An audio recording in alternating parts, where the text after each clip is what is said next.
Bonjour à tous, Simon Vesperini. Pour les gens qui me suivent, qui ont l'habitude de me suivre, ils vont pas forcément comprendre ce qui se passe ici. Ils vont se demander mais dans quoi il est parti là. Accrochez-vous, vous allez comprendre ça rapidement au fur et à mesure de cette vidéo. Cette vidéo est une réponse au parti politique qui dirige la Corse depuis 7 ans maintenant, qui s'appelle Fais-moi Goursiga. C'est une réponse également à France 3, et c'est une réponse également à l'AFP, sur cette polémique, comme l'appelle la presse, qui a agité les réseaux sociaux. Je cite dans le texte. Et je dois dire que c'est assez rocambolesque. On y go. Alors c'était il y a quelques jours en arrière, une journée comme une autre, je faisais ma vie, je travaillais, je faisais mes affaires comme d'hab, la salle de sport, et j'ai commencé à recevoir des SMS, des appels auxquels je réponds pas comme d'habitude, je réponds rarement au téléphone, mais des messages sur des réseaux sociaux, des emails, plutôt agressifs même dirais-je, des insultes, des menaces, même des menaces de mort. Et bon, c'est vrai que quand on s'exprime publiquement, ça arrive je pense à tout le monde, à n'importe quel créateur de contenu, d'avoir des messages négatifs. Mais quand même, ce jour-là, c'est quand même une journée de merde, là, tu vois. Mais je continue ma vie comme si de rien n'était, et les messages s'empilent. Je sais pas compter, ça continue. Jusqu'au moment où je reçois un message de mon père, qui m'envoie en fait un article de France 3. Un article de France 3 qui me nomme, qui me mentionne avec mon nom, ma tête, et qui retransmet par là un communiqué officiel d'un parti politique majeur, qui, alors ne me cite pas directement, remettons les choses à leur place, qui ne me cite pas directement, qui met en fait des captures d'écran de mon site internet, et après, bon évidemment, dessous dans les commentaires, je suis cité directement avec mon nom et le reste. Alors, comme je vous le disais, ça arrive de temps en temps, on reçoit des messages négatifs, et j'aurais pas pris la peine de faire une vidéo réponse si je n'avais pas là affaire à un phénomène tout à fait inédit pour moi, c'est-à-dire qu'on a un parti politique élu, majeur, qui ne s'en prend pas à un adversaire politique, pas à une idéologie, pas à un concept, mais à un citoyen, à un mec lambda, monsieur tout le monde, moi en l'occurrence, mais si c'était n'importe qui, je lui étais tout autant surpris. Imaginez si on va remettre dans le contexte, c'est un petit peu comme si demain, la République en marche fait un communiqué officiel pour expliquer aux Français que, en partie responsable de leur malheur, on va dire, sur, je sais pas, la réduction du pouvoir d'achat. Bah c'est Mathieu Meunier, là, le boulanger. Avouez que ça serait remarquable, surtout si vous étiez ce Mathieu Meunier. Alors pour que tout le monde soit vraiment à la page, l'article de France 3, vous l'avez en lien sous cette vidéo.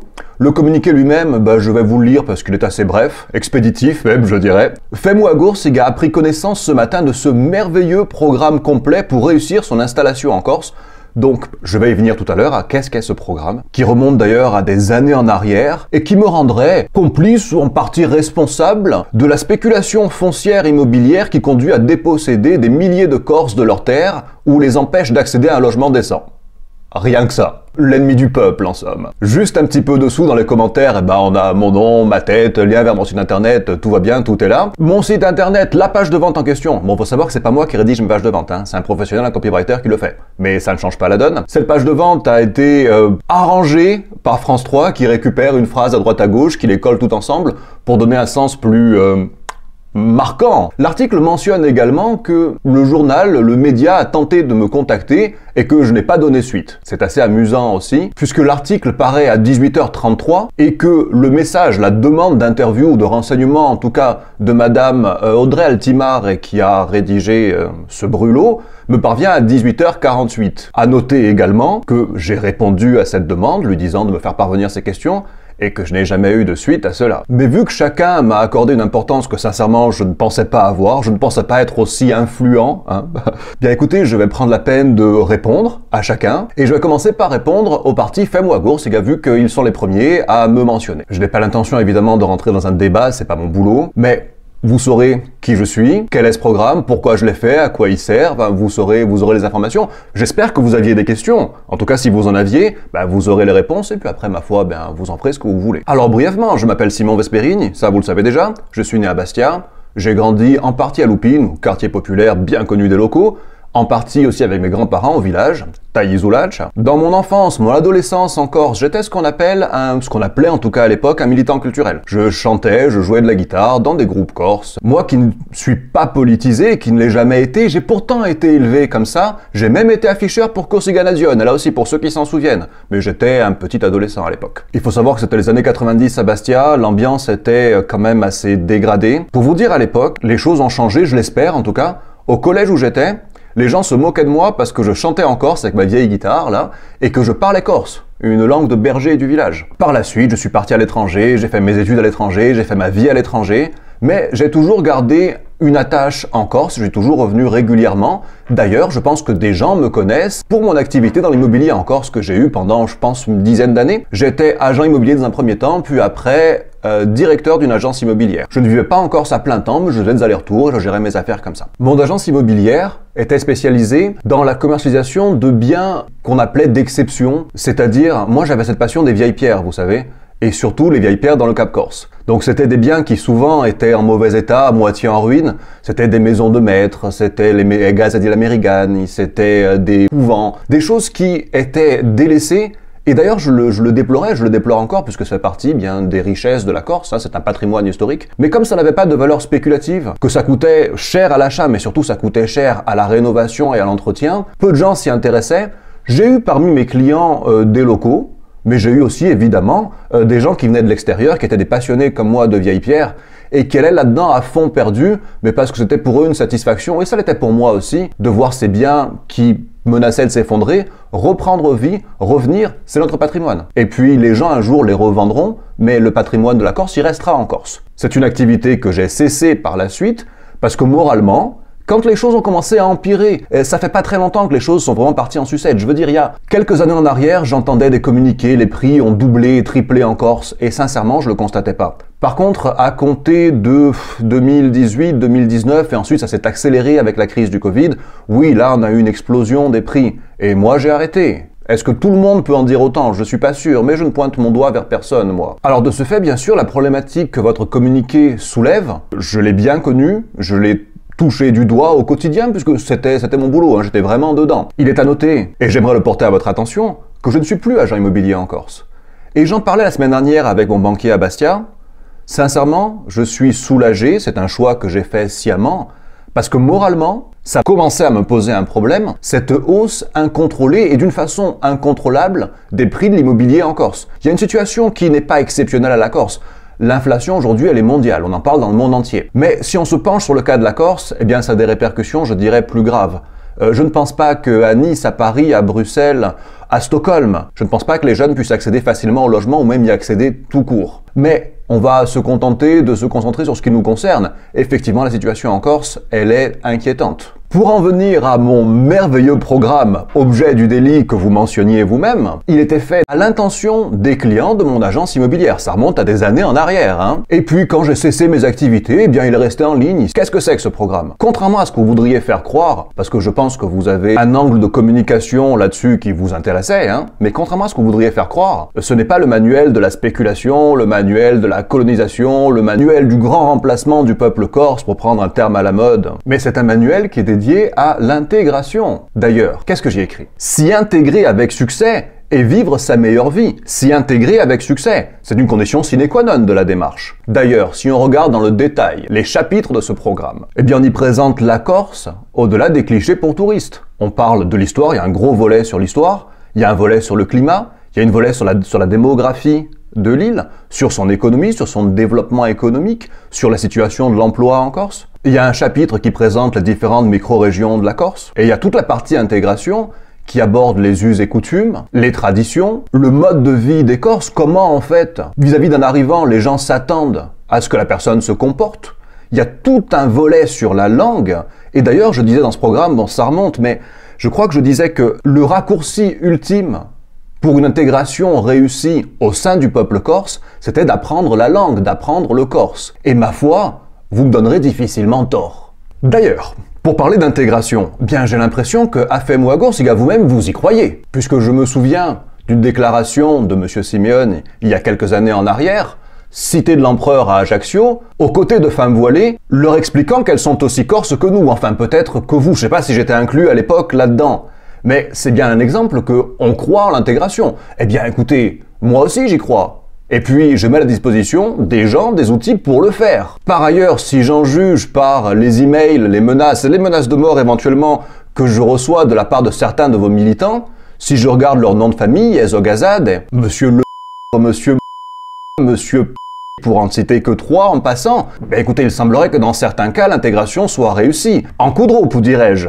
Ils se sont tellement intégrés que là, ils sont rentrés en phase de désintégration, voyez-vous. Même si d'aucune façon je ne me mêle de politique en Corse, et je n'en parlerai pas si on n'était pas venu me brancher et m'attaquer dessus, depuis votre élection au territorial de 2015, d'ailleurs à l'époque je vivais en Finlande et j'étais rentré en Corse et j'avais célébré votre victoire au territorial en décembre 2015. Bien, j'ai suivi quand même votre parcours. Et quand je lis une déclaration du type que vous ne pouvez pas et vous ne voulez pas limiter l'arrivée de continentaux, l'installation d'halogènes en Corse, bien si vous ne pouvez pas, Cosa Jibo Suvae, à des milliers de kilomètres de vous, et si vous ne voulez pas, bien je me demande bien ce que vous me voulez à moi. Bidiama de Femuagour, siga. Bah, fadela. Avec de ma consent, ne venez pas me chercher à moi. De par mon éducation, de par, je pense, ma culture de Corse, je me considère un patriote. Ça a influencé toute ma vie. Quand je voyage de par le monde, j'aime les patriotes, tous les patriotes. Les gens qui défendent leur terre, leur culture, leur identité. Vous seriez surpris d'ailleurs de découvrir le peuple biélorusse au-delà de ce que vous présentent vos médias. Et je disais récemment dans une vidéo, vous pouvez vérifier tout ce que je dis, tout est public, toutes mes vidéos sont publiques. Je citais Romain Gary à ce sujet, qui disait que le patriotisme, ce n'était pas la haine des autres, c'était l'amour des siens. Mais dans le cas présent, vous n'êtes non plus seulement dans la haine des autres, mais dans la haine des vôtres. Parce que je pense que vous vous doutiez bien qu'en donnant mon nom à vos militants, en me désignant en partie responsable de leur malheur, eh bien, ils allaient évidemment vouloir s'en prendre à moi, directement ou indirectement. Alors, aujourd'hui, c'est moi. Mais demain, ça va être qui ? Ça va être les agents immobiliers en Corse qui sont toujours en activité? Est-ce que ça va être les notaires parce qu'ils passent des ventes? Que dire alors des promoteurs immobiliers qui construisent des maisons pour des continentaux? Mais peut-être le carreleur qui va travailler chez eux? Pourquoi pas la serveuse dans un restaurant qui les sert à table? Et le restaurateur qui les laisse rentrer dans son établissement, ces gens-là? La journaliste de l'AFP me posait la question, est-ce que je vais porter plainte pour les menaces de mort? Non, je m'en fous. Et puis d'autre part, vous savez, je fais pas partie de ces gens qui passent leur temps à critiquer le pouvoir, l'autorité française, la police, et qui courent dès que la loi est de leur côté. Néanmoins, il y a un sujet qui m'inquiète, il y a une interrogation. Est-ce que les Corses qui travaillent en Corse doivent commencer à s'inquiéter pour leur intégrité physique, selon leurs opinions, selon le travail qu'ils font, selon éventuellement, comme dans mon cas, les intentions qu'on leur attribue? Est-ce que sur dénonciation, le parti va les désigner comme ennemis du peuple? Leur visage, leur identité donnée en pâture à la vindicte populaire? Avec les conséquences évidemment que cela a sur leur vie personnelle. Ma dit de ma peine. Et quoi ça a Goursiga Kabuledeva? Ça a des relents du RSS stalinienne, il faut l'avouer. Alors j'aime à penser qu'il s'agit de votre part simplement d'une erreur de communication et que vous ne vouliez pas réellement donner en pâture un simple citoyen, un monsieur tout le monde, un Corse qui plus est, comme d'autres partis politiques, aujourd'hui ou précédemment, dans d'autres contextes, ont désigné à leur peuple comme responsable de leur malheur une personne ou certaines minorités. Et si c'est le cas, ma foi, bien vous aurez largement l'occasion de rectifier le tir. Et si quelqu'un voulait discréditer tout mon argumentaire avec une pirouette sur les poncifs médiatiques habituels, la Biélorussie, la dictature, déjà ça n'a pas de rapport. Et puis au-delà, je vous rappellerai qu'ici on dansait en boîte de nuit sur les tables, pendant qu'en Corse on dénonçait son voisin à la police parce qu'il avait osé sortir de chez lui. Parlons à présent du problème lui-même, celui dont je serai en partie responsable. Dans l'article de France 3, Prisou tous deux, avec la photo de Pasquale Baoli. Parlons-en, Pasquale Baoli. Le philosophe du siècle des Lumières. Mais si, vous voyez ce que vous en faites, sa tête là, avec écrit Prisou tout à côté. Putain, mais le type il se retournerait dans sa tombe. Mais c'est un autre sujet. Prisou tous deux donc dit... Pour 300 €, il y en a qui ne seraient pas à vendre leur mère. Élégant. Qui bergogne à Simon Vesperini. Pour 300 €, vous feriez mieux de proposer un pack avec des solutions pour que les locaux puissent se loger. Alors, caro Brizout, perché tout, la solution, je vais te la donner même gratuitement. Puisque visiblement, pour faire un lien avec l'URSS stalinienne de tout à l'heure, ce qui gêne, c'est le fait que je pourrais gagner de l'argent. Donc, pour toi, cette solution, je vais te donner celle qui me traverse l'esprit, elle paraît évidente. Je comprendrais que les particuliers ne la mettent pas en pratique parce que nous sommes des humains. Néanmoins, si les gens qui veulent adresser cette problématique, si les gens qui ont ces revendications, ces valeurs, que je respecte, veulent résoudre le problème, ils n'ont pas besoin de l'assentiment, de l'autorisation de Paris pour le faire. Quand vous avez un bien immobilier à vendre, vous avez un appartement qui serait évalué, qui pourrait être vendu 300 000 €, eh bien, vendez-le moins cher à condition de le vendre à un Corse.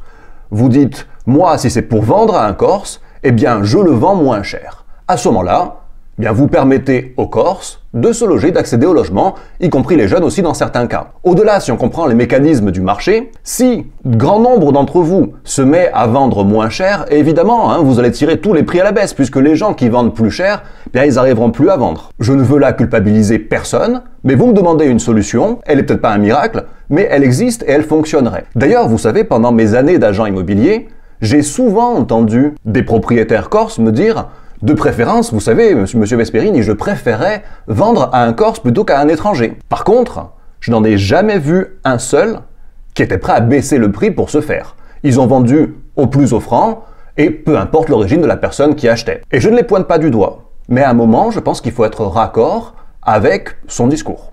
Et soit dit en passant, au sujet de la honte que je devrais ressentir à Vergogne, mais ça va, je suis assez à l'aise dans les baskets. Pendant que vous êtes confortablement installé dans votre consensus un pour tous et tous contre un, je pense que pas mal, s'il se trouvait là à ma place, ça bégayerait sans doute. Au-delà, si je considère le nombre de Corses qui ont certaines revendications, une certaine idéologie, tout à fait louable, mais qui sont fonctionnaires de l'administration française, qui bénéficient d'allocations, d'aides diverses et variées, qui travaillent pour des sociétés françaises ou qui emploient des étrangers, si je considère aussi certains autres qui se plaignent du tourisme de masse, à juste titre, mais qui, directement ou indirectement, par effet de ruissellement, en vivent, bien écoutez, dans mon cas, moi qui n'ai jamais perçu une seule aide, une seule allocation, une seule subvention de l'État français, effectivement, non, je n'ai pas honte. Ça fait 20 ans que je vis à l'étranger. Je me suis intégré, ou j'ai essayé du moins, de m'intégrer à d'autres cultures, dans d'autres pays, j'ai appris d'autres langues, et c'est pour ça d'ailleurs que mon manuel est merveilleux, parce que ce que je fais aujourd'hui, c'est pas du tout lié à la Corse, mais j'apprends aux gens, je leur donne les solutions que moi j'ai mis en pratique pour pouvoir vivre à l'étranger, pour pouvoir gagner ma vie tout en vivant à l'étranger et réussir à m'intégrer aussi. C'est amusant qu'on me ressorte ça aujourd'hui parce qu'effectivement, ce programme, il a 3 ou 4 ans et puis je suis passé complètement à autre chose dans mes activités. Mais bon, le parti Fais-moi Gourse, il a dû voir là-dedans une aubaine pour communiquer avec un potentiel électorat. Pour répondre à présent aux questions de Maureen Kofflar, donc qui est correspondante pour l'AFP, l'AFP, rien que ça, sincèrement, vous me voyez flatté. Je n'ai pas reçu de questions de France 3, vous l'aurez bien compris, mais là j'ai reçu des questions, donc je vais y répondre. Votre guide d'installation en Corse est-il toujours disponible à la vente? Oui, j'en fais plus la publicité, il est plus vraiment d'actualité dans mes activités professionnelles d'aujourd'hui, plus de lien avec ça. Regardez mes vidéos, il y a une époque, effectivement, j'ai fait des vidéos sur la Corse, sur l'art de vivre en Corse, mais c'était il y a des années en arrière. Pour autant, effectivement, il est resté en ligne dans mon catalogue, ce manuel. Pouvez-vous me dire combien de clients l'ont acheté en tout? Sincèrement, je ne le sais pas. Il s'est pas mal vendu. Alors quand je dis pas mal vendu, j'en ai pas vendu des centaines. Malheureusement, vous avez bien compris que pour moi, je suis prêt à vendre ma mère, comme le disait Monsieur Prizou tous deux. Mais non, il s'est pas énormément vendu. Par contre, j'ai eu des retours positifs.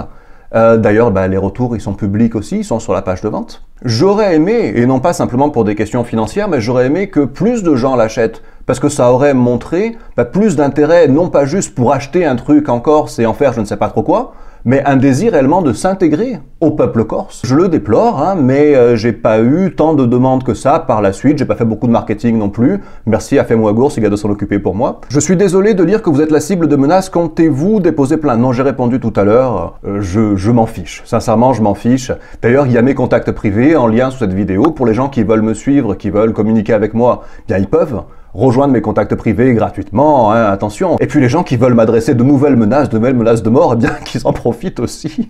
Ma boîte mail est là pour ça. Vivez-vous actuellement en Biélorussie? Alors je vois pas beaucoup le lien, mais oui effectivement, aujourd'hui je suis à Minsk. J'ai vécu dans pas mal de pays, j'ai vécu en Finlande, j'ai vécu en Russie, j'ai vécu en Hongrie, j'ai passé un peu de temps en Allemagne, en Italie, en Espagne. Et d'ailleurs, vu que la liberté géographique, la possibilité d'habiter où l'on veut, bien c'est mon cœur de focale aujourd'hui, je pensais aller passer l'hiver, alors pourquoi pas aux Canaries, retourne un petit peu dans l'ambiance ilienne, ou pourquoi pas au Chili. Votre email, Madame Kofflar, était très élégant. Je ne veux pas aggraver les désagréments que vous subissez déjà. Aucun souci, tout va bien. Merci beaucoup en tout cas. Pour revenir à la polémique, non, sincèrement, j'ai été épaté de l'ampleur que ça a pris, du nombre de messages que j'ai reçus. Ma sœur qui m'a contacté pour me dire il y a des avis de recherche et des gens qui te cherchent en Corse. Peut-être pas pour mon bien, mais ça a produit beaucoup d'articles, ça a fait le buzz. Si ça permet d'adresser le problème, le vrai problème, eh bien écoutez, c'est très bien. Dans ce contexte, d'ailleurs, il y a un communiqué émanant du parti politique Amanc, alors déjà qui ont eu l'élégance de ne pas déformer mes intentions, Et en plus, je trouve que leur analyse est pertinente, intéressante. Allez voir ça si ça vous intéresse. Moi, je ne suis pas beaucoup la vie politique corse de loin parce que, Soimé, il y a mes amis, ma famille qui y vivent. Mais j'ai plus aujourd'hui d'attache avec la Corse. Par contre, je suis volontiers Monsieur Thierry Biaggi, je trouve que c'est celui qui a l'analyse la plus pertinente. Il n'est plus dans ce duel strict Corse-Paris, vous savez, ce rapport vraiment des années 70, mais il sait replacer la Corse dans le contexte plus global européen et mondial. Je le suis volontiers pour les gens que ça intéresse, je vous conseille d'aller le lire sur Facebook. Intéressant. Comme à l'habitude, je vous rappelle que ici non plus, je n'ai voulu heurter personne. C'est pas dans mes habitudes, j'ai été bien élevé, j'étais élevé au village. Mais que comme vous avez pris la peine de me désigner, de me nommer, j'ai pris la peine de vous répondre. J'espère, comme je disais tout à l'heure, que vous aviez malgré tout des questions. Je n'attends pas particulièrement de réponses, mais si vous voulez le faire, évidemment, vous êtes les bienvenus pour le faire. En commentaire, en communiqué, comme ça vous arrange le mieux. J'attends par contre néanmoins que mon droit de réponse soit exercé dans sa pleine mesure, c'est-à-dire que cette vidéo soit diffusée aussi largement qu'a été diffusé le communiqué initial de Fais-moi Goursiga et puis ainsi que l'article de France 3, de sorte à ce que tout le monde, y compris la partie incriminée, ait droit de citer dans cette affaire. Et si vous me découvrez ici et si vous avez suivi cette vidéo jusque-là, je vous remercie de votre visionnage. Abonnez-vous à cette chaîne si vous voulez me suivre en cliquant sur le bouton s'abonner, la petite cloche à côté, mettez un like ou un dislike à cette vidéo et je vous dis à la prochaine sur d'autres sujets très clairement. À bientôt, ciao.